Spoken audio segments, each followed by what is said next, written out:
Guys, ഇന്ന് ഞാൻ പാവയ്ക്ക തീയനാണ് ഉണ്ടാക്കാൻ പോകുന്നത്. നമുക്ക് എങ്ങനെ ഉണ്ടാക്കുന്നതെന്ന് നോക്കാം. അതിന് വേണ്ട സാധനങ്ങൾ എന്തൊക്കെയാണെന്ന് നോക്കാം. പാവയ്ക്ക നീളത്തിൽ അരിഞ്ഞത്, സവാള,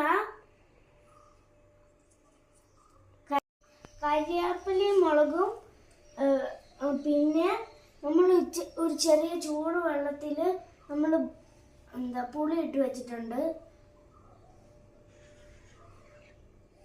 ആ സമയത്ത് നമുക്ക് തേങ്ങ വറുത്ത് വെക്കാം. അതിന് വേണ്ട കാര്യങ്ങൾ: തേങ്ങ, കരിയാപ്പില, ചെറിയ ഉള്ളി. ഗൈസിന് ഒരു ചട്ടി അടുപ്പത്ത് വെച്ചിട്ട് ചെറിയ എണ്ണ ഒഴിച്ചിട്ട് നമുക്ക് തേങ്ങ വറുത്തെടുക്കാം. ഗൈസ്, തേങ്ങ വറുത്ത് ഇങ്ങനെ ബ്രൗൺ കളറാകുമ്പോൾ നിർത്തിയാണ്.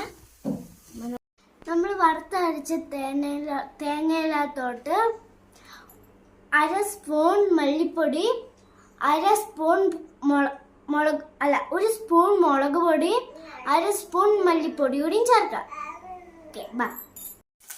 കടുക് പൊട്ടിച്ചിട്ടുണ്ടായിരുന്നു. നമ്മൾ ഇനി പാവയ്ക്കയും സവോളയും എല്ലാം കൂടി ഇട്ട് വരട്ടാൻ പോവാണ്.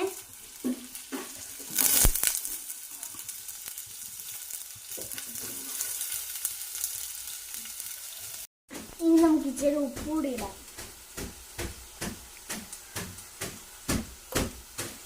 ഉപ്പിട്ട് കഴിയുമ്പോൾ പെട്ടെന്ന് വഴുണ്ട്. അത് നമ്മളൊരു പാത്രം എടുത്ത് മൂടി വെച്ചിട്ടുണ്ട്.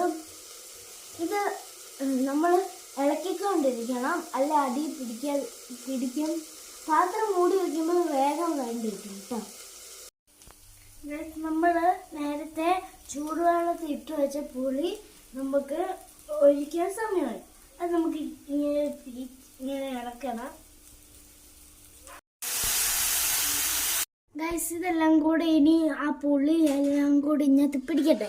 അപ്പം ആ സമയത്ത് നമുക്ക് തേങ്ങ അരച്ച് വെക്കാം.